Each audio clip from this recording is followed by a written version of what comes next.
ጤና ይስጥልኝ የፈንታሌ ሚዲያ ቤተሰቦች፣ የዛሬ ፕሮግራማችን የኢነርጂን ጂኦፖለቲካ እንመለከታለን። የዓለምን ካርታ በአዲስ መልኩ የቀረጸ የአሜሪካንን ሁልጊዜ ደጋግመን እንደምንለው የፔትሮ ዶላር የማስጠበቅ ብቻ ሳይሆን ምን ያህል በኢነርጂ ገዝፎ አሜሪካ ለመውጣት ወይም ልትወጣ የፈለገችበትን መንገድ በደንብ እንመለከታለን። እንደምታውቁት ከየካቲት 2022 ጀምሮ ይሄ በሩሲያና ዩክሬን ጦርነት የመጀመሪያው ፊሽካ የተነፋው በዚህ ነው። በአውሮፓ ላይ ነው የመጀመሪያው የኢነርጂ ጦርነት የተካሄደው። የዓለም የኢነርጂ ገበያ በከፍተኛ ፍጥነትና መጠን አዲስ መልክ ይዟል። የዩክሬን ወረራ፣ የኖርድ ስትሪም የቧንቧ መስመሮች መደምሰስ፣ የምዕራባውያን ማዕቀቦች፣ በቬኔዙዌላና ኢራን የነዳጅ ምርቶች ላይ ታርጌት ያደረገ ጦርነት መካሄድ ዓለምን በጂኦፖለቲካል ወይም በኢነርጂ ጂኦፖለቲካል ላትመለስ እየቀየራት ነው። በተለይ በፕሬዝዳንት ዶናልድ ትራምፕ የሚመራውና በ2025 የብሔራዊ ደህንነት ስትራቴጂ የአሜሪካንን የኢነርጂ የበላይነት እንደ ማዕከላዊ ስልት ቅድሚያ የሚሰጠውን ጉዳይ አድርጎ ያስቀምጣል። ይህ ሰነዱ የኢነርጂ ወጪ ንግድን ጉልበትን ለማሳየትና የአጋሮችን እንዲሁም የጠላቶችን ጥገኝነት ለመቅረጽ የሚያስችል መንገድ ወይም መቅረጫ ሆኗል። በ2026 ማሻሻያ ደግሞ ባለስልጣናት የሞርኖ ዶክትሪን የትራምፕ ተጨማሪ ትራምፕ ኮሎራሪ ቱ ዘ ሞርኖ ዶክትሪን የሚል ወይም በአዲስ መልክ እንደሚጠሩት አስታውቋል። ከነበረው በፊት የሞርኖ ዶክትሪን ተጨማሪ ትራምፕ ታክሎበት ይህ የምዕራቡን ንቅፈ ክበብና ስልታዊ አጋሮች በዋናነት እስራኤልን ከጠላት የውጭ አካላት ባለቤትነት ነፃ መሆን እንዳለባቸውና የኢነርጂ መሰረተ ልማት ዋና የብሔራዊ ደህንነትና ፍላጎት እንደሆነ ያውጃል። የትኛው ነው ይሄን የሚያውጀው? የአሜሪካ የብሔራዊ ደህንነት ስትራቴጂ። ስለዚህ የዛሬ ስቶሪያችን ዋናው አባት ይሄ ይሆንና እንዴት ነው ግን ይሄ የተፈጸመው? ከየት ተነስቶ ነው እዚህ የደረሰው? በእርግጥ በ2025 የተነፋ ፊሽካ ነው ወይስ የጂኦ ኢነርጂ ጦርነቱ ቀደም ብሎ ተጀምሯል? ይሄን በደንብ አድርገን እንመልሳለን። ከዛ የሆርሙዝ በሉት የፈለጋችሁት ነገር ይሄን መፍታት ወይም እኛ ስንናገር በትክክል የገባው ሰው ከዚህ በኋላ የዓለም ሚዲያ መጫወቻ አይሆንም ማለት ነው። አብራችሁ ነው ፈንታሌዎች ነን።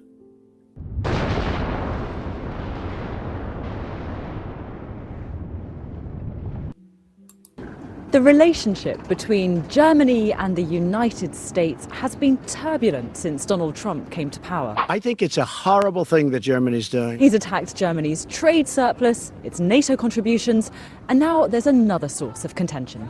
It's a horrible thing that you have a pipeline coming from Russia. Germany is a captive of Russia.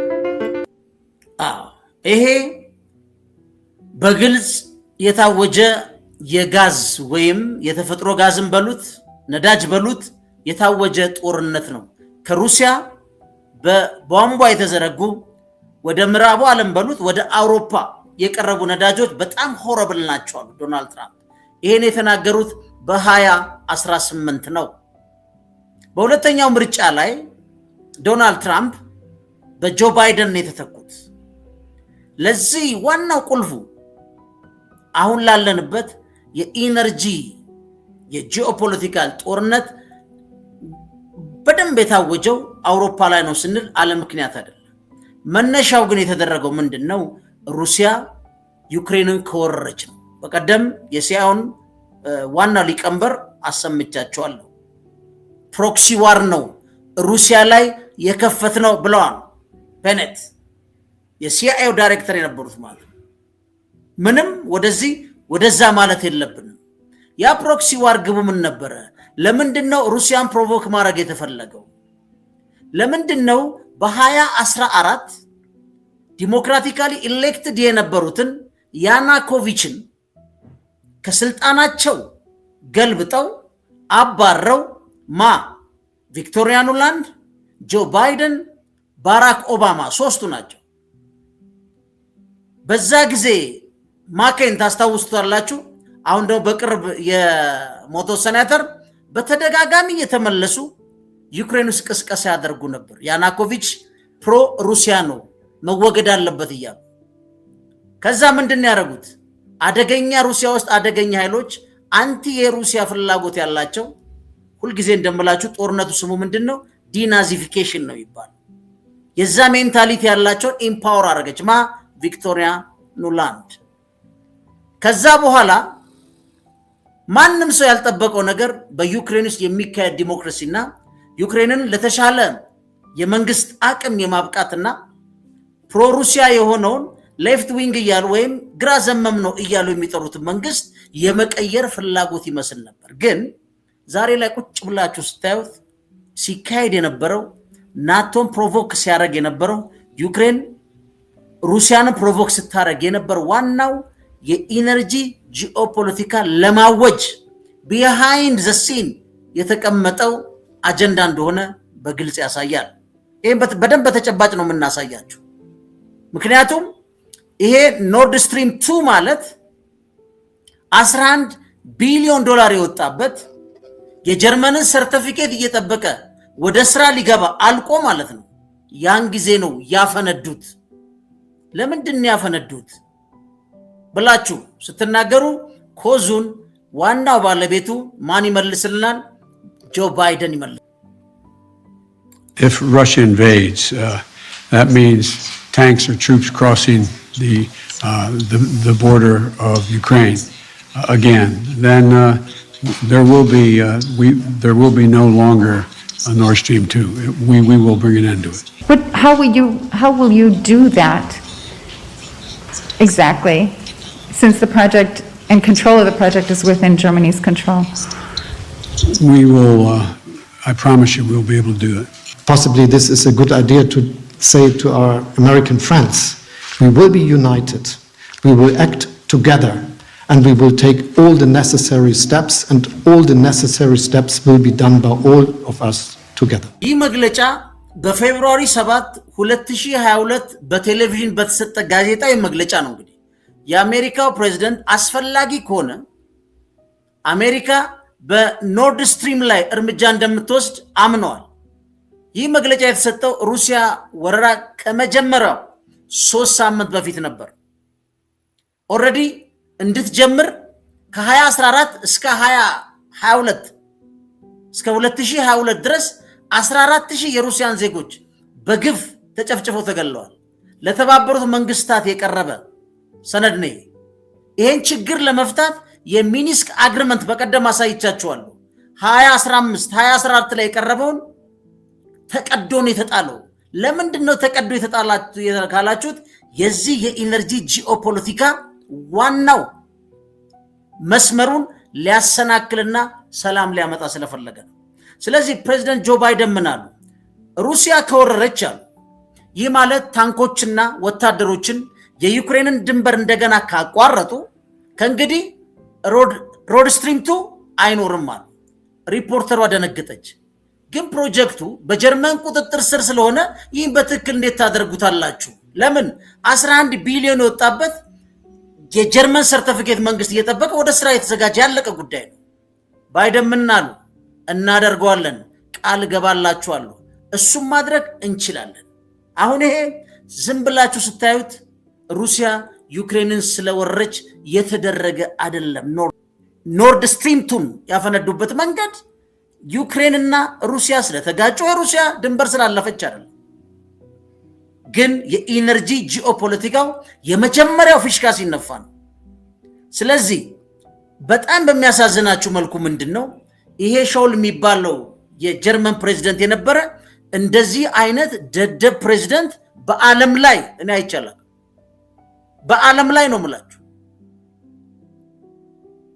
45% በቧንቧ የጀርመንን ኢኮኖሚ የሚደግፍ የነበረ ፕሮጀክት ከጆ ባይደን ጋር ሆኖ the so-called የሊበራል የኒዮ ሊበራል ቤተሰብ ነን ብሎ ሀገሩን ዛሬ ላይ ከትክቶ የጣለበትና አዲሱ ቻንስለር አሁን ያለው የጀርመን ይሄ ነገር መፈጠሩ ጸጽቶት ከሩሲያ ጋር ማን ያስታርቀኝ እያለቀሰን ያለው። እነሱ ብቻ አይደለም የሚያሳዝናችሁ፣ ከሩሲያ የሚነሳው ሮድ ስትሪም ፊንላንድ፣ ስዊድን፣ ዴንማርክ እና ጀርመንን ጨምሮ በአውሮፓ ሀገራት ኦልሞስት በአጠቃላይ ማለት ትችላላችሁ የባህር ክልል ውስጥ ያልፋል። ከመገንባቱ በፊትም ቅድም እንዳልኳችሁ ሁሉም ፓርላማ አስድቆታል።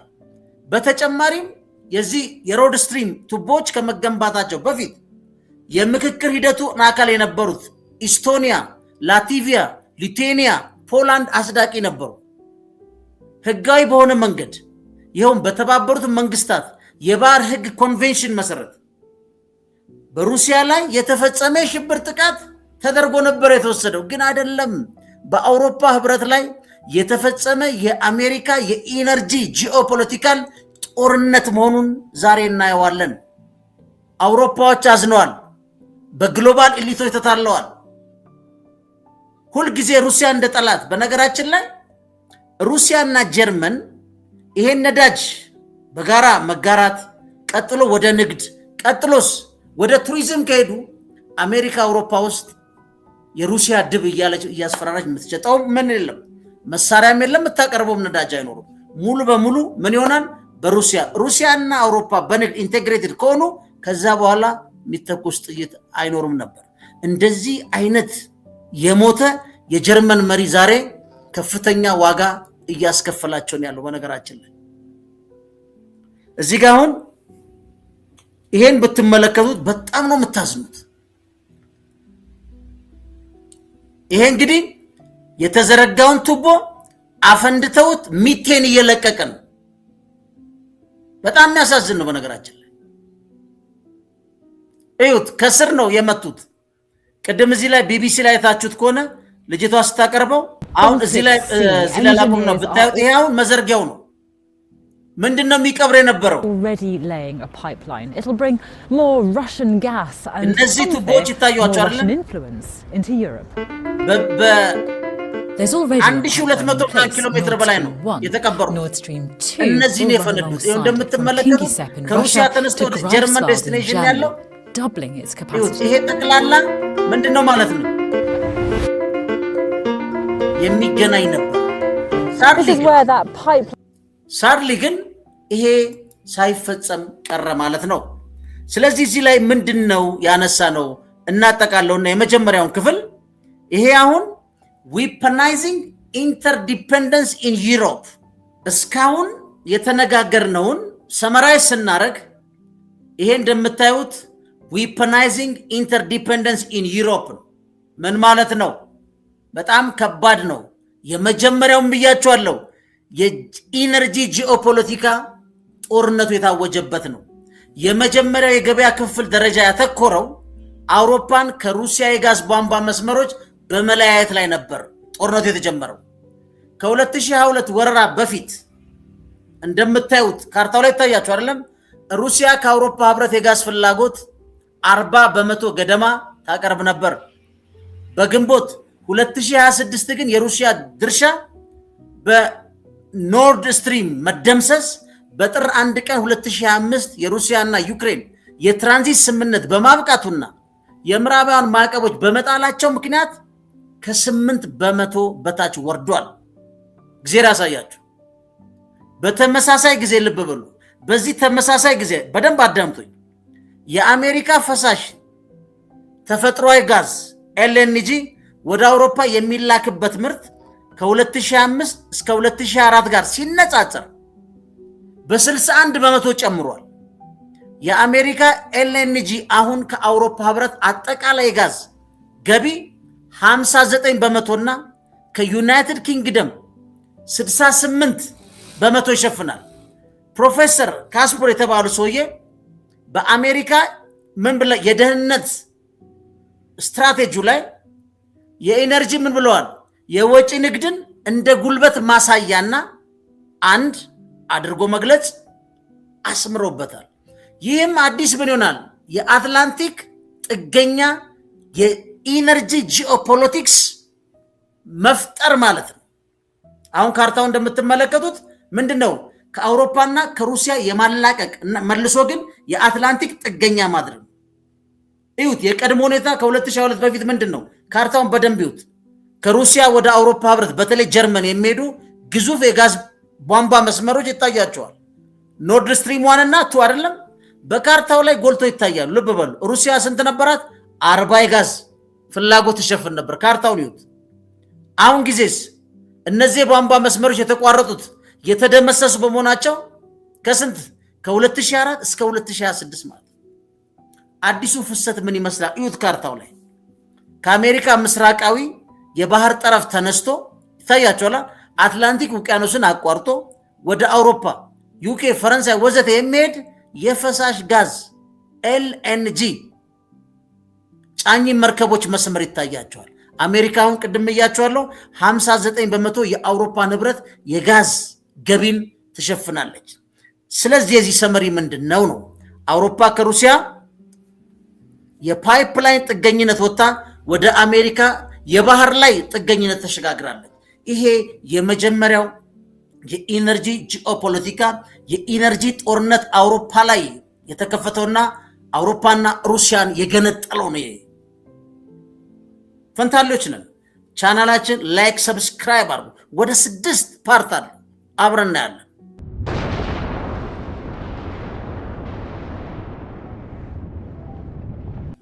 ሁለተኛው የኢነርጂ ጂኦፖለቲካል ወይም የኢነርጂው ጦርነት የተካሄደው በማን ነው? በቬኔዙዌላ ኤንድ ሄሚስፌሪክ ፐርስፔክቲቭ ምንድነው?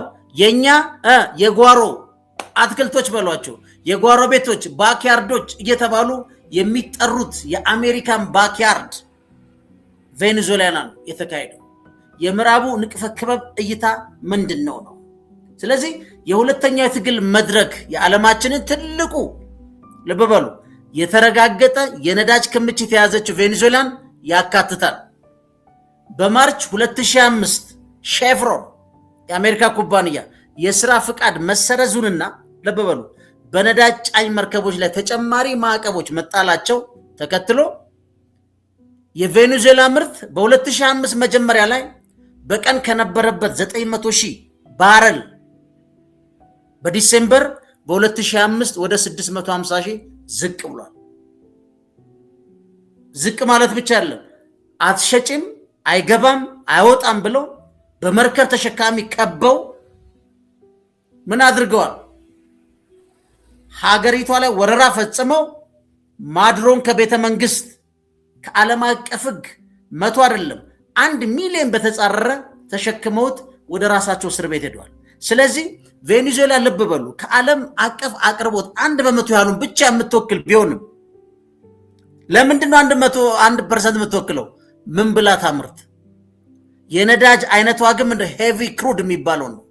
ለተወሰኑ የአሜሪካ የሜክሲኮ የባህር ወሽመጥ ማጣሪያዎች ወሳኝ ነው። አንድ በተጨማሪም ማዕቀፉ በ2005 ከቬኔዙዌላ ነዳጅ 76% ትገዛ የነበረችው ቻይና ባልተመጣጠነ ሁኔታ ጎድቷታል፣ ተወግዳለች። አሁን ከቤከር ኢንስቲትዩት የተገኘውና ቅድም ያልኳችሁ ዶናልድ ትራምፕ የጨመሩበት የሞን ዶክትሪን በፊት የነበረበት ስትመለከቱ ምንድነው? የቬኔዙዌላ ነዳጅ ብቻ አይደለም የኛ ባክያርድ ነው የሚሉት። ወደ ላቲን አሜሪካ ወደ አሜሪካ ማንም የጠላት ኃይል መንቀሳቀስ የለበት፣ ያ የኛ ባክያርድ ነው የሚሉት ሰዎች የላቲን አሜሪካ ሃይድሮካርቦኖች ከትራምፕ ተጨማሪ ጋር በማጣጣም ጠላት የሆኑ አካላት ከንቅፈ ክበቡ ለማግለል የምዕራቡ ንቅፈ ክበብ የኢነርጂ ስትራቴጂካዊ ጦርነት ተደርጎ ነው የተወሰደው። ምክንያቱም ጠላት ማን ነው? ሩሲያ ነች። ጠላት ማን ነው? ቻይና ነች። ጠላት ማን ነው? ኢራን ነች። ጠላት ማን ነው? ሰሜን ኮሪያ። እነዚህ ግዙፍ 4 አሁን በአሜሪካ መራሹና በምዕራቡ ዓለም በሚቀጥሉት ከቻሉ በ10-15 ዓመታት መፍረስ አለባቸው ብሎ የሚያምኑት አገሮች ናቸው እነዚህ። አሁን ዝም ብላችሁ ካርታውን ተመልከቱት።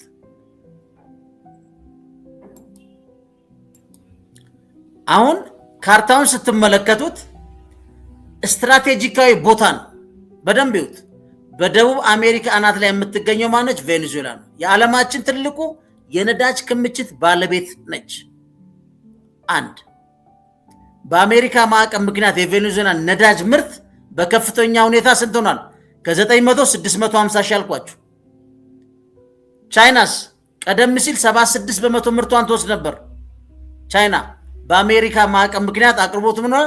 ተስተጓጉሏል። ኦኬ የትራምፕ ጭማሪም ትራምፕ ኮሎራዶ የሚሉት በሚለው መር መሰረት አሜሪካ የምዕራቡን ንቅፈ ክበብ ኢነርጂ መዋቅር በጠላት ኃይሎች እንዳያዝ ለማድረግ ቬኔዙዌላን ተቆጣጥራለች ነው። ጉድ። አሁን አሜሪካ ከተቆጣጠረች በኋላ የቬኔዙዌላ ምርት ምን ሆነ? እንዳይመረት ያደረገችው እሷ ነች።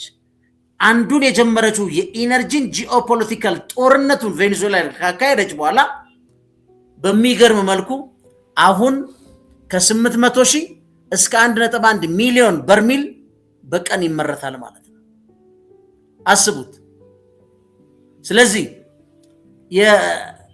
የቁሳቁሶች ወይም አቅርቦትን በማስተካከልና የሎጂስቲክ እቅዶችን በመጨመር በቀጣዮቹ ጥቂት ወራት ደግሞ ከ150 ሺህ እስከ 250 ሺህ በርሜል ለመጨመር እያሰቡ ነው። ቬኔዙዌላ ሲገለብጡት አሜሪካኖች። የቬኔዙዌላ እና የአሜሪካ በዚህ ግንኙነት የኢራቅና የአሜሪካ ግንኙነት እነዚህ በጣም ይገርማችሁ እኮ ነዳጃቸውን ሸጠው የዶናልድ ትራምፕ የሚቆጣጠሩት አካውንት ውስጥ ነው የሚገባው ገንዘቡ። ስለዚህ ቬኔዙዌላ የዓለማችን ትልቁ የነዳጅ ክምችት ከ300 ቢሊዮን በርሚል ገደማ አላት ነው። ስለዚህ ወደ ቀድሞ አስተዳደር ዘመን ከፍተኛ ምርት 3.5 ሚሊዮን በርሚል ለመመለስ ቢሊዮን ዶላሮች ኢንቨስትመንት ይፈልጋል። ግን እሱን ማን ነው የሚያቀርበው? የአሜሪካ ባለሀብቶች ሂዱና አቅርቦ ብለው ዋይት ሃውስ ጠርተው ዶናልድ ትራምፕ ጋብዘዋል ማለት ነው። ስለዚህ ይሄ ቀላል አይደለም። ማምረቱ ብቻ አይደለም። ምን ብለዋል? የኃይል አቅርቦትን ምን ይላል የደህንነት ሰነዱ? እሱ ራሱ ምንድነው? ቅንድ ነው ይላል። አሁን የኤክስፖርት አቅጣጫ የቬኔዙዌላ ምንድነው? ቀደም ሲል ቬኔዙዌላ መሸጥ አትችልም አይደለም። በአብዛኛው ህገወጥ በሆነ የባህር መስመሮች ዳርክ ፍሊት ነው የምትሸጠው። በጣም በቅናሽ ነው። በተለይ ቻይና ነው የምትገዛው። አሁን ግን በአዲስቷ በዴልስ ሮድዚጎ ነው ምናምን የምትባለው ሴትዮ በነገራችን ላይ ከማድሮ ጋር ምን ሆና ነበረ? በአሸባሪነት ተፈርጃ ነበረ። የቬኔዙዌላን ቦይንግ አውሮፕላን ይዛ አሜሪካ ገብታ ከነባሏ ከአሸባሪ ሊስት ተሰርዛለች። በአሜሪካ ተርምስና ፍላጎት አሁን የነዳጅ አቅርቦትና ሽያጭ ውስጥ ፈርማ ተቀላቅላለች። ሌፍቲስት የሚባለው በአብዛኛው ህዝባዊነት ያጠቃዋለኝ ብለው የነ ሻቬዝ መንግስት በቃልቾ ተመቷል። ስለዚህ ይሄ በዋሽንግተን ቁጥጥር ስር ነው ያለው። በፊት ወዴት ነው? ቻይናን። አሁንስ ዋና ገዥዋ ማነች? አሜሪካ ራሷ። አቅርቦትም ምንድን ነው? አቅርቦትም ክንድ ነው። ነዳጁ ብቻ አይደለም። ስለዚህ ትልቁ ነዳጅ መጠን በቀጥታ ወደ አሜሪካ ነው የሚሄደው። የሜክሲኮ ገልፍ ውስጥ ይገባል። ማጣሪያ ትልቅ አላቸው። ቀጥላ የምትመጣው ማነች? ህንድ ነች። እንግዲህ ቀደም ሲል ማዕቀብ ከመጣሉ በፊት ከቬኔዙዌላ ምን ነበረች? ነዳጅ ተጠቃሚ ነበረች። አሁን ተነሳ። ማን ያዘችው? አሜሪካ ያዘችው። ቬኔዙዌላ ሸጣ ታደርገዋለች ዶናልድ ትራምፕ የሚቆጣጠሩት ባንክ አካውንት ውስጥ። ቀጥሎ ማን ነው? አውሮፓና ስፔን ወይም ስፔን ጣሊያን መጡ። እነዚህ ለምን? ቀደም ብሎ የአውሮፓ ነዳጅ ኩባንያዎች የቆየ ዕዳ አለን ማለት ቬኔዙዌላ ላይ ትመልስልን፣ በጋራ ልማት ደግሞ እንሰራለን ብሎ ነዳጅ እያስጫኑ። አሁን የመጀመሪያዋ ቀዳሚ የነበረችው ሀገር ቻይና ወደ አራተኛ የዴስቲኔሽን ሆናለች ማለት። እሱም ቢሆን በአሜሪካ መንግስት ቁጥጥር፣ እሱም ቢሆን አሜሪካ በምታወጣው የዋጋ ተመን ነው ቻይና የምትገዛው። እንደ ዳርክ ፍሊቱ እየቀነሰች የምትወስደው የለም። ስትገዛስ በፊት ከቬኔዙዌላ ላይ በዩዋን በራሷ ገንዘብ ነበር። አሁንስ በዶላር ነው የምትገዛው። ለምን? የኢነርጂው ጦርነት አንዱ ባክቦኑ ማን ነው? የፔትሮ ዶላር ስምምነት ነው።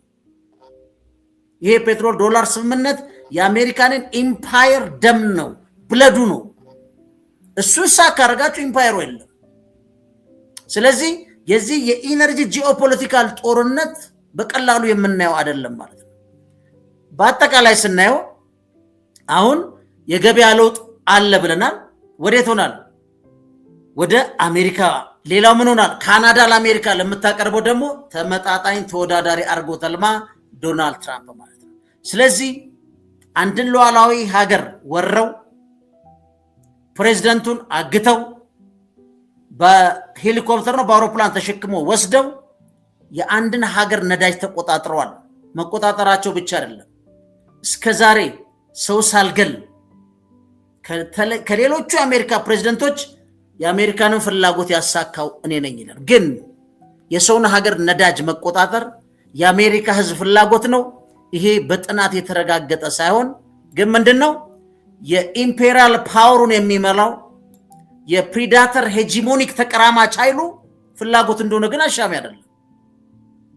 የአሜሪካ ህዝብ የቬኔዙዌላን ነዳጅ ወራቸው አምጡልኝ፣ አሁን ደግሞ የኢራንንም አምጡልኝ ብሎ እየጠየቀ ነው የሚል ተረት ውስጥ አንገባም። ግን የሆነው እሱ ነው። ይሄ ምን ማለት ነው? ሁለተኛው ምንድነው? የጂኦ ኢነርጂ ጦርነት ነው ማለት ነው። ሶስተኛው ጋር እንገባለን። ፈንታሎች ነን። ቻናላችን ላይክ፣ ሰብስክራይብ ማድረጋችሁን አዘን።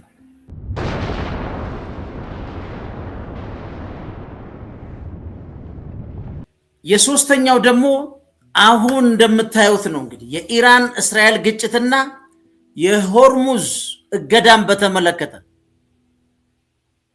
the Iran-Israel conflict and the Hormuz blockade እነዚህን በተመለከተ ደግሞ ሶስተኛው የጂኦፖለቲካ ወይም የኢነርጂ ጂኦፖለቲካ ጦርነት የተካሄደበት ነው። ልብ በሉ በመጋቢት 2026 ነው እንግዲህ በእስራኤልና በኢራን መካከል የተካሄደው ከፍተኛ ወታደራዊ ጥቃት ተከትሎ የሆርሙዝ መዘጋት በዘመናዊ ታሪክ ውስጥ ትልቁ የተባለው የኢነርጂ ቀውስ አስከትሏል። ለምን? ቀደም ሲል በቀን ከ20 ሚሊዮን ባራል በላይ ነዳጅና ከዓለም አቀፍ ፈሳሽ ጋር 1/5 በዚህ መስመር ያልፍ ነበር። ወጪ ንግዱ ማለት ነው ከ60 በመቶ በላይ በመቀነሱ ከ50 ሚሊዮን ባራል በላይ ነዳጅ በባህር ላይ በመርከቦች ተዘግቶ መቆየቱና መከርቸሙ የዚህ ፍሰት ምንድነው? 70 በመቶ የሚጠቀሙትን የኤዥያን ኢኮኖሚ 70 በመቶ የሚጠቀሙትን የኤዥያን ኢኮኖሚ ቻይና፣ ህንድና ጃፓን፣ ደቡብ ኮሪያን የዚህ ቀውስ ምን ሆኗል? ዋናው ገፈት ቀማሽ ሆነዋል። ይሄ ራሱ እነሱ ላይ የተካሄደ የኢነርጂ ጦርነት ነው። ስለዚህ አሜሪካም እንደምትለው በኢራን የኒኩለር ተቋማት ላይ የፈጸመችው ጥቃት ቀውሱን አባብሶታል። ግልጽ ነው። በቅናሽ የኢራን ልበሉ በቅናሽ የኢራን ነዳጅ ላይ በእጅጉ የምትታመነው ቻይና የኢነርጂ ቀውስ ገጥሟታል። ቻይና ምን ላይ ገጥሟት ነበር? ቬኔዙዌላ ላይ ሁለተኛ ታርጌት ነች። ስለዚህ በአፕሪል 2026 የአሜሪካን ነዳጅ ወጪ ንግድ ክፍተቱን ለመሙላት ከሪዘርቬሽኑን በቀን 5.8 ሚሊዮን ባራል አድጓል። ይህም ከ2025 የደህንነት ስትራቴጂው ሰነድ አመክንዮ ጋር የሚጣጣም ሲሆን የነዳጅ ክምችት ብቻ ሳይሆን የማቅረብ አቅም የእውነተኛ ኃይል መለኪያ መሆኑን ያሳያል። ስለዚህ ከዚህ ምንድነው የምንረዳው ካልን ቻይና ዋና ታርጌት ነች። ምን ፊት ለፊት ምናየው ምንድነው? እኛ በአደባባይ ስናይ የኒኩለር ጦርነት ነው። አዎ የኒኩለር ጦርነት ነው። ኒኩለር አመርታለሁ አላለችም ኢራን። ምንድነው በ2015 3 በመቶ አይደለም አበለጽጋለሁ ያለችው። ፕሬዝዳንት ኦባማ እያለ እስከዛ ድረስ ከ300 በመቶ አልፋ አታውቅም። ግን በ2018 ዶናልድ ትራምፕ ተመርጦ ሲመጣ ግን ስምነቱን ቀዶ ጣለው። መጣል ብቻ አይደለም፣ በአዲስ ስምነት አልተተካም፣ ክፍት ነው የተደረገው እና የሚዲያ ጫጫታና ስድብ ነበር በአጠቃላይ። ከዛ ምንድነው የሆነው ነው ኢራን ባይንዲንጉ ተቀዷል። ከተቀደደ በኋላ ምን እንደሚደርስባት አታውቅም። 60 በመቶ አበለጸገች። አሁን ከምታዩት እላዩ ላይ እየዘነበ ካለው አኳያ ምናልባት 100 ደርሰው አለማምረታቸው ሊጸጽታቸው ይሆናል እንጂ የ2015 ማለፉን እንደ ኢሹ ሊያዩት አይችሉም። ሁሌ ግምላችሁ ምንድነው ኢራን ኤግዚስቴንሻል ትሬት አይደለች። አንድ በየት በመካከለኛው ምስራቅ ለምን ኢራን ተፎካካሪ ነች የአካባቢው ኃይል ለመሆን። ኤግዚስቴንሻል ትሬቷ ማነች? እስራኤል። ለምን ከ1960 ጀምሮ ኒኩለር ቦምብ የታጠቀችው እስራኤል ነች። አንድም የአሜሪካ መንግስት ባለስልጣን ኮንግረስ ላይ ተጠይቆ እስራኤል አላት ብሎ አያውቅም። አንድ ስለዚህ የኒኩለር ቦምብ አላመርትም በአቶሚክ ኢነርጂ ይገዛለሁ ብላ ከፕሬዝዳንት ኦባማና 5 የሴኩሪቲ ካውንስል ጀርመን ተጨምራ ያ ስምምነት ከተቀደደ በኋላ ለምን በአዲስ ስምምነት አልተካም? ግን ዶናልድ ትራምፕ ተመልሰው ሲመጡ ምን አሉ? ጭራሽ ማምረት አትችይም። ይሄ ፖለቲካ ሊገባችሁ ይገባል። 3% በአቶሚክ ኢነርጂ ቁጥጥር ስር ለሕክምና ለተለያዩ ነገር ማንም ሀገር ማበልጸግ ይችላል። ኢትዮጵያ እኮ አሁን ጀምራ ያለ እንዴ ከሩሲያ ጋር ግብጽ ሰንብታለች። ኢራን ፓርቲኩላር የተፈልጋለ ምንድነው 3% ማይፈቀድልሽም የተባለችው? ስለዚህ ሰሬንድ አርጊ። እሱ ብቻ አይደለም እንዳለ የኒኩለር ማበልጸጊያ ኢንፍራስትራክቸሮችን አጥፊ። አሁን በተጨማሪ ደግሞ ባህሪን ላይ በተካሄደው ላይ ማርኮ ሩቢዮ መጥቶ ምን አለ? የአጠቃላይ የባላስቲክ ሚሳኤል ቦት ኢንፍራስትራክቸር ማውደም አለባታል። ለምን? ሌሎች እስራኤል አላት፣ አንድ ሳውዲ አረቢያ አላት፣ እነ ባህሪን አላት፣ ሁሉም አላቸው። ኢራን ብቻዋን ለምንድን ነው? ይህን መጠየቅ ነው። መልሱ ቀላል። ኢራን የዓለም አቀፉን የፔትሮ ዶላር ስምምነት መንካት ብቻ አይደለም፣ ሄዳ የብሪክስ አባል ሆናለች። ይሄ ብሪክስ አባል የአሜሪካንን ሄጂሞኒክ ፓወር ዩኒፖላር የሚሆነውን የሚገዳደር እሱ ብቻ አይደለም፣ ባልተጠበቀ ሁኔታ በኢራንና በሳውዲ አረቢያ መካከል ቻይና እርቅ ፈጽማ ሁለቱንም ይዛ የት ገባች? ብሪክስ ገባች። ስለዚህ 90% የኢራን ነዳጅ በዩዋን እየገዛች ቻይና ትወስዳለች። የቻይና ኢኮኖሚ በአሜሪካ እንግዲህ የውጭ ጉዳይ ወይም ተንታኞች እንደሚባለው ቻይና በዓለም ላይ ኤክስፖርት በማድረግ ከአሜሪካ በጣም ብዙ እጥፍ ሄዳለች።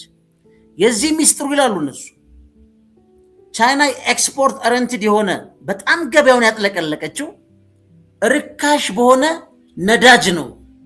አንዷ ቬኔዙዌላ ነች፣ አንዷ ማነች? ኢራን ነች። ሌላዋ ማነች? ሩሲያ። በእነዚህ ገበያ መር ባልሆነ በጣም በዝቅተኛ ዋጋ እየገዛች ነው ዓለምን የበለጠችው። ስለዚህ ቻይና ኤክስፖርት የምታደርገው ምርት ለመቀነስ እነዚህን አንዱ የኢነርጂ ጂኦፖለቲክሱን ጦርነቱን ከፍተን በነዛ ቁጥጥር አድርገን በዶላር መሸጥና በገበያ ዋጋ እንድትገዛ አድርገን ኢንዳይሬክትሊ የፔትሮ ዶላር ሲስተሙን እናስቀጥላለን። ዳይሬክትሊ አሁን ለምንፈልገው ደግሞ ቻይናን ከኤክስፖርት ኦሪየንትድ ኢኮኖሚ ዝቅ እናረጋታለን፣ እድገቷን እንይዘዋለን። ወይም ሬቱ ከባድ ነው። አጠቃላይ አሜሪካን የመብለጥ የመጠጋት እድሉ ብሎክ እናረጋዋለን ብለው እየሰሩ ያሉት።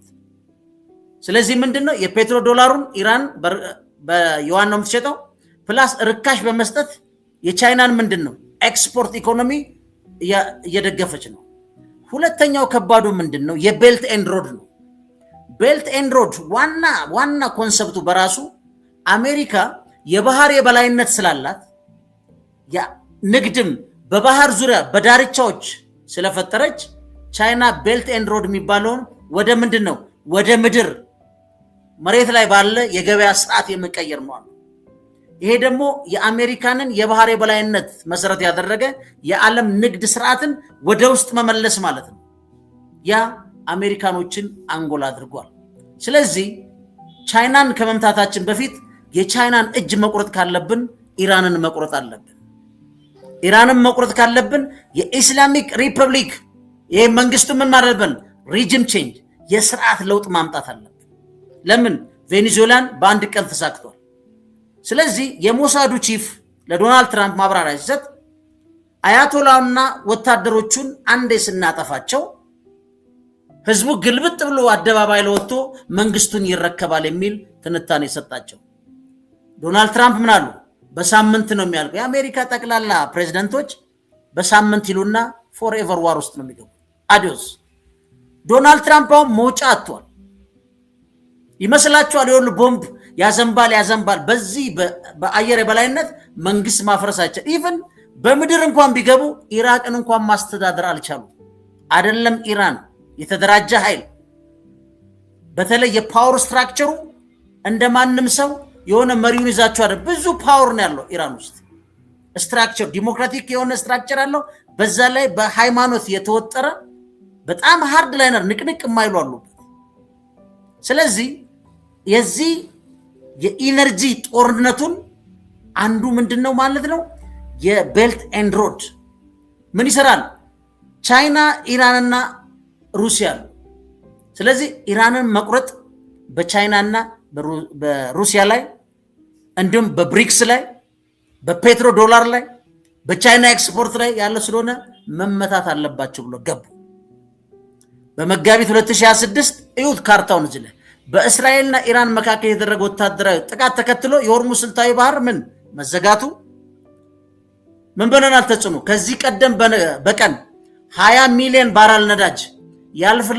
ያልፍበት የነበረው የነዳጅ መስመር መዘጋቱ ከ60 በላይ የውጭ ንግድ መስተጓጎሉ ከ50 ሚሊዮን ባራል በላይ ነዳጅ የጫኑ መርከቦች በባህር ላይ መቆማቸው አይተናል ምን ያህል ተጽዕኖ ነበር ተጎጆቹ ማን ነው የዚህ ፍሰት በሚያሳዝናችሁ ሁኔታ 700 ተጠቃሚዎች ምን ይላል እዛው ላይ ካርታው እንደምታዩት ቻይና ህንድ ጃፓን ደቡብ ኮሪያ ኢንዳይሬክትሊ የኃይል አቅርቦት ቀውስ በመፍጠር የነዚህንም እድገትና እነዚህም ላይ ተጽዕኖ ማሳደር ናቸው ህንድ ጃፓን ደቡብ ኮሪያ ያደጉ ያሉ ሀገሮች ናቸው እነዚህ ስለዚህ ዋናው ነጥብ ምንድነው ነው የሆርሙዝን እገዳ ዓለም አቀፍ የኤነርጂ አቅርቦትን በማናጋት አዳዲስ አማራጭ መስመሮች አስፈላጊነት ጎልቶ እንዲወጣ ማድረግና ማነቅ ይሄን አሳያቸዋለሁ ሆርሙዝን ሳይነኩ በመድር ላይ ፓይፕ በመትከል ይሄን አማራጭ እንዳይሆኑ ሀገሮቹን እየገፉ ያሉት አው ሆርሙዝን ባይፓስ ለማድረግ ዝም ብሎ የኒኩለር ቦምብ የመስራትና ያለ መስራት አይደለም ኢራንን ኦማን በዛም ያልፈውን ትተው ሌላ ለመዘርጋት ነው ስለዚህ ወደሚቀጥለው ደግሞ እናልፋለን የሃይፋ አውሮፓ ኮሪደር ስልታዊ ማዕከል ይሄ ነው ለመገንባት እየተፈለገ ያለው ፈንታሌዎች ነን ቻናላችን ላይክ ሰብስክራይብ ማድረጋችሁን አዘኑ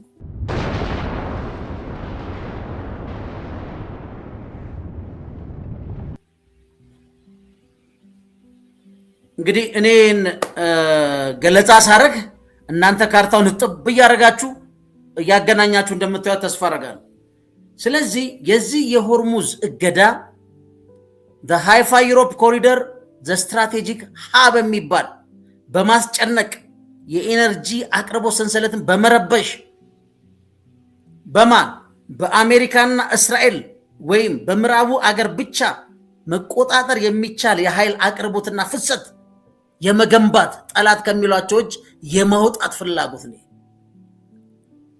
አሁን ምን ይባላል የሃይፋ አውሮፓ ኮሪደር ስልታዊ ማዕከል ምንድነው እዩት በደንብ ዛለ ይሄው ከንግድ መስመር ወደ ቋሚ የኢነርጂ ማዞሪያ መስመር በመቀየር የአዲሱን ስርዓት ስልታዊ ማዕከል አድርጎ መገንባት በኤፕሪል 2026 በእስራኤል የኢነርጂ መሪዎች የቀረቡ የውስጥ ዘገባዎች ምን ይላሉ ከአረብ ልሳን ምድር በሳውዲ አረቢያና ዮርዳኖስ በኩል ወደ ሃይፋ ወደ ግዙፍ የቧንቧ መስመሮች የመዘርጋት ግብ ወይም ሆርሙዝን ባይፓስ የማድረግ አማራጭ አለ ብለው መጡ ጦርነቱ የነው አንዱ ይህ መስመር ልብ በሉ ከምዕራባውያን ጋር የተሰለፉ የኢነርጂ ሀብቶች ሁለቱንም ማለትም የሆርሙዝና የስዊዝ ካናልን ለማስቀረት ያስችላቸዋል በቃ እነሱን ሳይጠቀሙ ምን ማድረግ የፈለጉት በሃይፋ አውሮፓ አሜሪካ የምትቆጣጠረው የኃይል የበላይነት ነው ከሃይፋ የሚወጣው ጋዝና ነዳጅ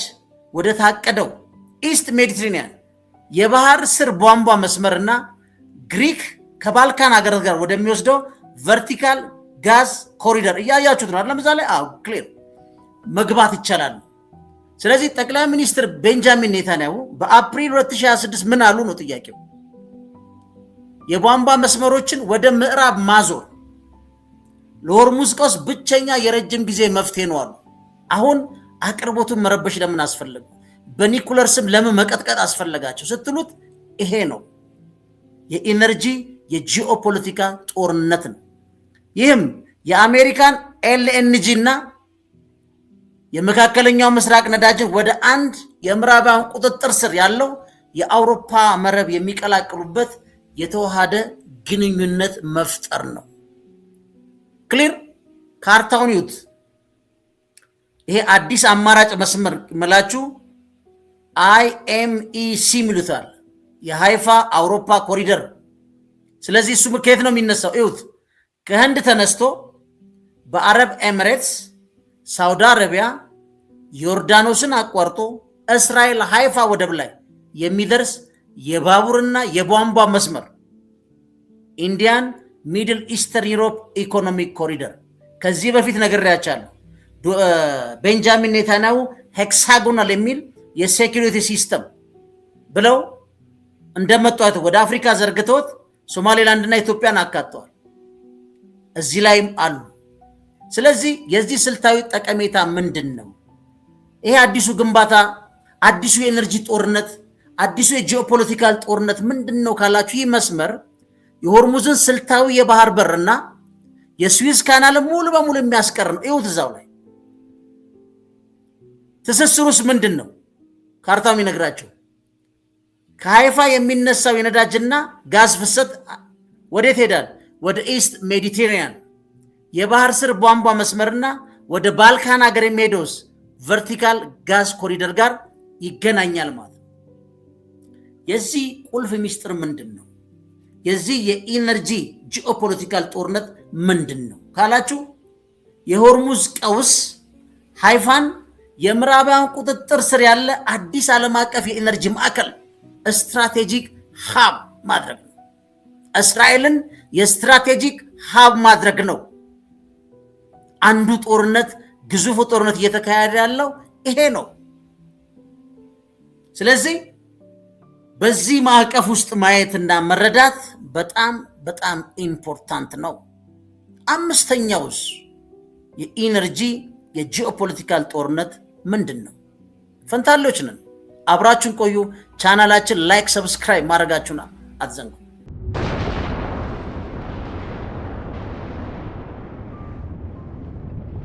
አንጀት የሚበላ የሚያቃጥል የምን የኢነርጂ ጂኦፖለቲካል ጦርነት ነው።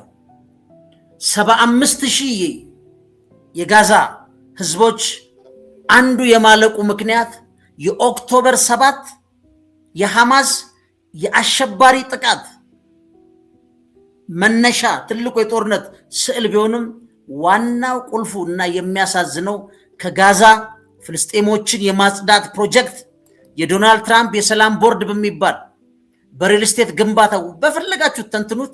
ይሄ ደግሞ በጣም በጣም የሚያሳዝን ነው። የጋዛ ማሪንና ሪሶርስ ኮንሶሊዴሽን ነው። የጋዛን ማሪን ቦታና ሀብት ማጠናከር። በጋዛና አሁን በደቡብ ሊባኖስ ያሉ ግጭቶች፣ ደቡብ ሊባኖስ ምን እስራኤል እያረሰች ነው። አሜሪካና ኢራን ሲፈራረሙ ደቡብ ሊባኖስን አካተዋል። አልገዛም ብላ የያዝኩትን መሬት አልወጣም ብላለች። ለምን? ይሄ በጣም ቅስም የሚሰብር ነው። በነገራችን በጋዛና በደቡብ ሊባኖስ ያሉ ግጭቶች ሙሉ ትርጉም የሚያገኙት ከሀብት ባለቤት አንጻር ብቻ ሲታይ ነው። ምንድን ነው የተፈለገው? ስለዚህ እንደምታዩት እዚህ ግራፉ ላይ ካርታው ላይ የጋዛ ማሪን የተፈጥሮ ጋዝ መስክ ልብ በሉ 1.6 ትሪሊየን ኪዩቢክ ጫማ ጋዝ አለ። አይገርምም? እና በአቅራቢያው ያሉ የባህር ዳርቻ ሀብቶች ከ2026 ግጭት በኋላ ምንድነው ግጭቱ? ሐማስ ንጹሃን የእስራኤል ልጆች ገድሏል። አሸባሪ ነው ገድሏል። በአቅራቢያው ያሉ የባህር ዳርቻ ሀብቶች ከ2026 ግጭት በኋላ ኦፊሳላዊ በሆነ መንገድ ወደ እስራኤል ብሔራዊ የኤነርጂ መረብ ውስጥ እየተቀላቀሉ ይገኛሉ። ያ ሁሉ የጋዛ ልጅ የተጠረገው ለዛ ነው። ያ ሁሉ ሲጠረግ ዓለም እንዳላይ ያለፈው የነዛ ንጹሃን ደም አንዱ የነሱን ሀብት መቆጣጠር ነው። በዶናልድ ትራምፕ የፒስ ቦርድ በሉት ወፈለጋችሁት በጣም ሳድ ፓርቱ ቶኒ ብሌር ኃላፊ መሆኑ ነው። ቶኒ ብሌር በዓለም ላይ የፈጸመው ወንጀል አይደለም በአደባባይና በአውሮፕላን አገር ለአገር ሊያዞረው ከቤት የሚያስወጡ አይደለም፣ ግን ኃይለኛ ማን ፈርድበታል። ስለዚህ ይሄ ጦርነት ልብ በሉ ወይም አሁን ይሄ ማስፋፊያ እስራኤል ለሜዲትራኒያን ምትክ የሌለው የኢነርጂ ማዕከል የማድረግ የምትሆንበት ሁኔታ ኮስቱ ማን ነው? የፍልስጤም ህፃናት እናቶች ናቸው። ልብ በሉ ዋናው ግቡ ምንድነው? ከምዕራቡ ዓለም ጠላቶቻችን እጅ ውጭ የሚዘረጋ ነው።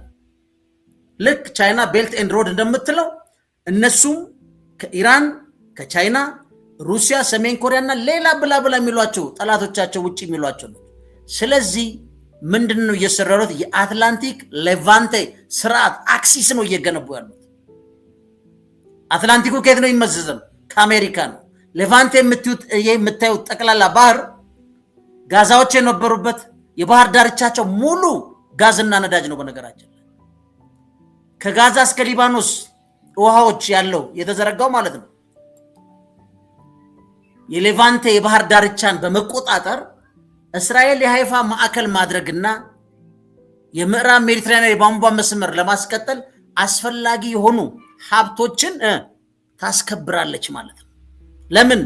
ይሄን ዓለም አቀፍ የኢነርጂ ጂኦፖለቲካ ጦርነትን ፍጻሜውን ምን ለማድረግ ለማጠናቀቅ። ይሄ በጣም ልብ የሚሰራ ነው። ይሄ በጣም ልብ የሚነካ ነው። በነገራችን ላይ ካርታውን ዝም ብላችሁት እናንተ የሀብቱ ቦታ እዩት። ከጋዛ ጠረፍ አቅራቢያ የሚገኘው ጋዛ ማሪን ይታያችኋል። የተፈጥሮ ጋዝ መስክ ስንት ነው? 1.6 ትሪሊየን ኪዩቢክ ጫማ ጋዝ አለ። አዲስ ሁኔታን ተመልከቱት። ከ2026 ግጭት በኋላ ይህ መስክ እና አጎራባች የባህር ላይ ሀብቶች በይፋ ወደ እስራኤል ብሔራዊ ኤነርጂ መረብ ተጠቃለዋል። ለምን ይጠቃለላል የሚል የለም። እሱን ተውት። ሀብታቸውን መውሰድ ስለሞቱት ከስፔን ጠቅላይ ሚኒስትር ውጪ በዓለም ላይ አውትስፖክን ሆኖ በይፋ ግብግብ የፈጠረ መሪ አታገኙ። ኢንተርናሽናል ክሪሚናል ኮርት በእነዚህ ሰዎች ግድያ በፍልስጤም ልጆች እናቶች ኢንተርናሽናል ክሪሚናል ኮርቱ ቤንጃሚን ኔታንያሁን መከላከያ ሚኒስትሩን የጸጥታውን እንዲያዙ የእስር ትእዛዝ በማውጣቱ ማርኮ ሩቢዮ ምን አለ? በእኛ ዜጎችና በወዳጆቻችን ላይ የሚፈጸም ማናቸውም ነገር አንቀበልም። ኢንተርናሽናል ክሪሚናል ኮርቱን ማዕቀብ እንጥላለን። ቀስ እያለን ጡብ በጡብ አፍርሰን እንጥለዋለን። የማንም ግራ ዘመምና ጋንግስተር አሉ። ዋይ ግራ ዘመም? ስፔን ውስጥ የግራ ዘመም ፓርቲው መሪ ሳንቼዝ ስለተመረጡ ነው ጠቅላይ ሚኒስትሩ የስፔን። ጋንግስተር የሚሉት ሌሎቹ መብታቸውን እዛ ላይ ግን የአፍሪካ ሲባልስ አንቀው ያመጣሉ። እቺ ዓለም አንፌር ነች። ለዚህ ነው ጦረኞች ባለሀብቶች ዓለምን ይኸው ጢባ ጢቤ የሚጫወቱብን ማለት ነው። ስለዚህ በጣም በሚያሳዝን ሁኔታ የጋዛና አሁን ደቡብ ሊባኖስ አይወጡ ሌቫንት ጠቅላላ ባህር ዳርቻው ያ ሁሉ ሀብት ነው። ግሬተር እስራኤል ውታል እነሱ ኔታንያሁ ጠዋት ሲነሳ እንዲያርጎ ዳዊት የሆነ ቀን እንደዚህ ብሏል ይላል። በዓለም ላይ በነገራችን ላይ በዓለም ላይ በተባበሩት መንግስታት በይፋ የተመሰረተች ሀገር እስራኤል ነች። በዓለም ላይ የተባበሩት መንግስታትን ሕግ የማታከብር እስራኤል ነች። በጣም እኮ የሚያሳዝናችሁ። ቀጥሎ በዚህ አበቃ። ለምንድን ነው ታዲያ ዩናይትድ አረብ ኤሚሬትስ ሰምታችሁ ከኦፔክ ወጥቻለሁ አለች ብድግ ብላ። ኧረ እንዴት ሲደረግ ተባለ አይደለም። የሚቀጥለው ፓርት ላይ ስንመጣ ደግሞ በጣም የሚያዝናና ነገር ነው። ጦርነቱ እንዴት ስር የሰደደ እንዴት አደገኛ እንደሆነ ደግሞ እናያለን። ፈንታሎች ነን።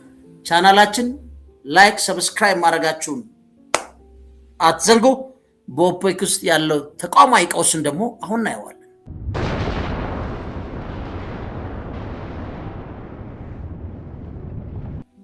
ያው ካርታውን በደንብ እያያችሁት ለዚህ ነው በትልቁ ያደረኩት። እንደምታውቁት ምንድነው ኢንስቲቱሽናል ክራይሲስ ኢን ኦፔክ ኤንድ ዘ ከረንሲ አስፔክት ነው። እንግዲህ በኤፕሪል 28 ቀን 2026 የተባበሩት አረብ ኤሚሬትስ በምርት ማስፋፊያ ላይ ያሉትን ገደቦችና ከአትላንቲክ ሌቫንቴ በደንብ ወቁት። አትላንቲክና ሌቫንቴ አይተናል። አሁን ማዕቀፍ ጋር የመሰለ ፍላጎቷን በመጥቀስ ከኦፔክ እና ኦፔክ ፕላስ አባልነት በይፋ ወጥታለች። ስለዚህ ኃይል አስተላልፏን ከማን አድርጋለች ማለት ነው? ከእስራኤልና አሜሪካ ጋር አድርጋለች። ይህ መውጣት አንዱ አለች የሳውዲ አረቢያን የገበያ በላይነት በኦፔክ በተለይ ሳውዲ አረቢያኖች ኦፔክን ፕላስ ደግሞ እነ ሩሲያም ሌሎች አምራቾች አብሮ የዓለምን ገበያ ተነጋግረው የሚያረጋጉም የሚጨምሩም የሚቀንሱም ማለት ነው። ስለዚህ የዚህ የነዳጅ ንግድ ሙሉ በሙሉ ከዶላር ባይለይም በአሜሪካ ወጪ ንግድ መጨመር ምክንያት የኤልኤንጂ ዶላር መነሳት ባህላዊ የፔትሮ ዶላር ቢቀንስ የዶላር ሚና በኢነርጂ ገበያ ውስጥ እያጠናከረው ይገኛል። ልብ በሉ። ለምን? ፔትሮ ዶላር ሲስተሙን እያጠናከረው ዶላር ተጠናክሯል ማለት ፔትሮ ዶላር ሲስተም የአሜሪካ ተጠናክሯል ማለት። ስለዚህ በ2025 ሁለተኛው ሩብ ዓመት የዶላር ድርሻ በተያዙ ገንዘቦች ውስጥ ልብ በሉ ወደ 56.73 በመቶ ቢወርድም የአሜሪካ የአቅርቦት የበላይነት ለዚህ ታላቅ ስትራቴጂ ጠንካራ የፋይናንስ መሰረት ይሰጣል። ምንድነው? ነዳጅ መያዝ ብቻ አይደለም፣ አቅርቦት ኃይል ነው። የአቅርቦት ሰንሰለት መቆጣጠር ኃይል ነው። የኢነርጂ ጂኦፖለቲካል ጦርነት መክፈት ኃይል ነው። የአሜሪካ ስትራቴጂ እነ ዶናልድ ትራምፕ 20 የቀረጹት ኢትስ ቨሪ ፋኒ። በነገራችን ግን እዚህ ላይ ካርታውን ዝም ብላችሁ በደንብ አስተውሉት። ካርታውን የተባበሩት አረብ ኤሚሬትስ ከኦፔክ እና ኦፔክ ፕላስ ላይ አባላት መውጣቷን ተቋማዊ መለወጡን ያሳያል። ዩኤኢ ምንድነው? የምርት አቅሟን ለማሳደግና ከአትላንቲክ ሌቫንቴ ማዕቀፍ ጋር ለመሰለፍ የወሰደችው እርምጃ የሳውዲ አረቢያን የበላይነት የሚገዳደር መሆኑን ካርታው ያሳያል። የገንዘብ ሚና የአሜሪካ የኤነርጂ አቅርቦት ያሳያል። የበላይነት የኤልኤንጂ ዶላር ሚና በማጠናከር የዶላር ዓለም አቀፍ የበላይነትን እያስጠበቀ ምኗል ማለት ነው ይገኛል። ስለዚህ ምንድነው ከዚህ ከኦፔክ ክራይስ የወሰድነው? ዩኤኢ ከምዕራባውያኑ አዲሱ የኤነርጂ ስትራቴጂ ጋር ለመሰለፍ ከኦፔክ ወጥታለች። አንዱ ጦርነት እሱ ነው፣ እሷን ገንጥሎ መክተት ማለት። ሌላው በዚህ እኮ በቀም ጦርነቱ በአውስትራሊያና የኢንዶ ፓሲፊክ ገጽታ ላይ የዚህ የኢነርጂ ጦርነቱ ምን ይመስላል የሚለውን አብረን እናያለን። ፈንታሌዎች ነን። ቻናላችን ላይክ፣ ሰብስክራይብ ማድረጋችሁን አዘንጉ።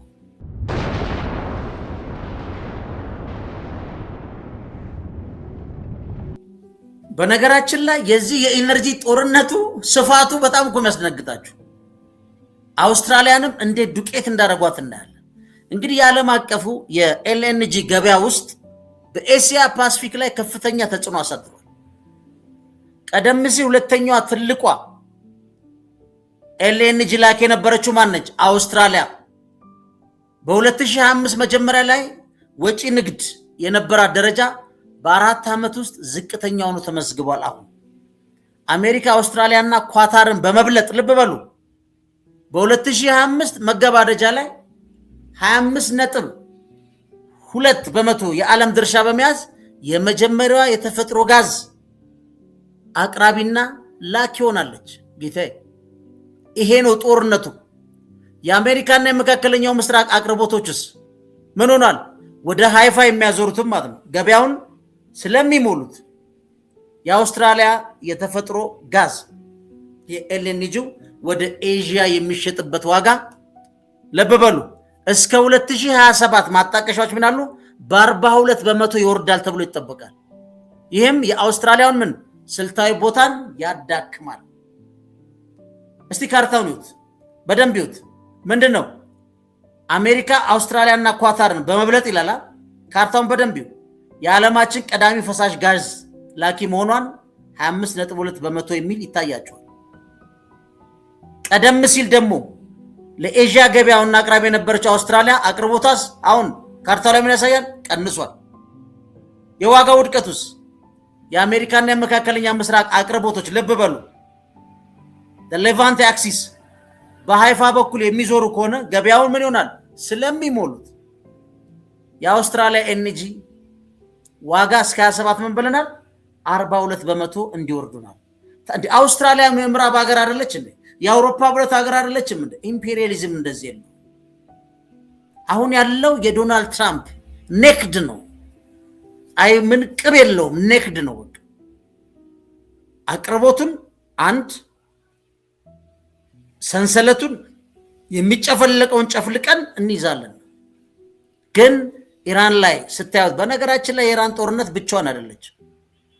የአሜሪካ ኤምፓየር እዛ ላይ እንዲሞት የሚፈልግ በተለይ የሳውዝ ኤዥያ የምትሉት በቃ በጸሎት ነው ያሉት። ስለዚህ ዋናው ነጥብ የአሜሪካ የኢነርጂ የበላይነት አውስትራሊያን በኤዥያ ገበያ ላይ ያላትን ስልታዊ ቦታ እንድታጣ አድርጓታል። ጠላት ነች አይደለችም ለአሜሪካ፣ ግን ኢትስ ማኒ ኢትስ ፓወር ፔትሮ ዶላር።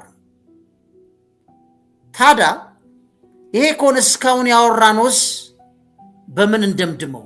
የዚህ ኒው ግራንድ ስትራቴጂ እያወራን ያለነው ምንድን ነው የሚለውን ደግሞ በደንብ አሳምረን እንጨርሰዋለን። እናንተ ቻናላችን ላይክ፣ ሰብስክራይብ፣ ሼር አድርጉልን። ለፍተን እንሰራለን፣ ግን ያው የሚመለከተውም ትንሽ ነው፣ ሼር የሚያደርገውም ትንሽ ነው። እንደገና ዩቲዩብ እንደዚህ አይነት ኢሹ ሪኮመንድ አያደርግም በራሳቸው ሪዝን ማለት ነው። ፈንታሌዎች ነን። ቻናላችን ላይክ፣ ሰብስክራይብ ማድረጋችሁን አዘኑ።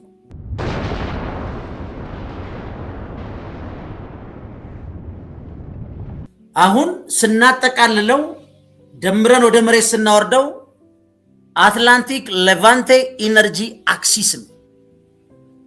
ምኑ የኢነርጂ ጂኦፖለቲካል ጦርነቱ የተጀመረ ሩሲያ ላይ ማንን ወዳጅ ሀገር አውስትራሊያንን በልቶ አሁን ወደ አትላንቲክ ሌቫንቴ ኢነርጂ አክሲስ አዲስ ወደሚገነቡት ይሄ ሁሉ ጦርነት የምታዩት ይሄ ሁሉ የሚዲያ ጫጫታ የምታዩት ይሄን አክሲስ የመገንባትና ጠላት ከሚሏቸው ሀገሮች አስወጥቶ ማቅረብም የኃይል አቅርቦት ሰንሰለቱንም የመቆጣጠር ነው።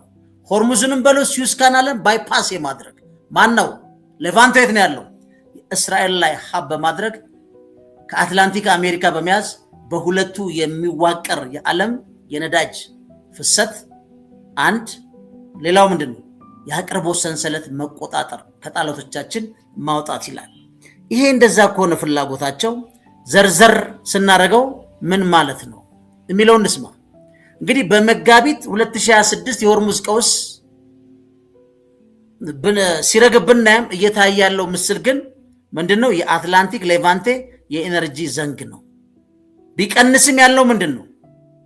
የመስማማት ምልክቶች ስላሉ አሁንስ ጫፍ ላይ ደርሷል። ስለዚህም የኤነርጂ ሀብቶችን ወደ አንደኛ ደረጃ የአሜሪካ መሪነት ኃይል የሚቀይር የመንግስት ስትራቴጂካዊ መሳሪያ ነው። ያሰነድ በ2025 በነ ዶናልድ ትራምፕ ይፋ ነው።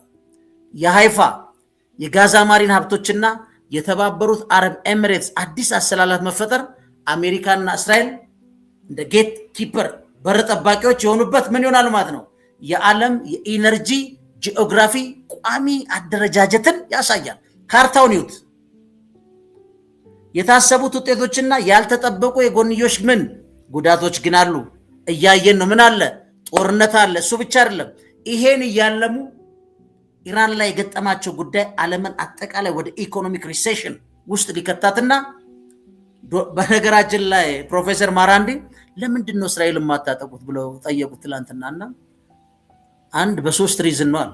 አንደኛ እኛ ጦርነት ኢኒሺዬቲቭ አንወስድም፣ የመጀመሪያ ወሳጅ አንሆንም አለ።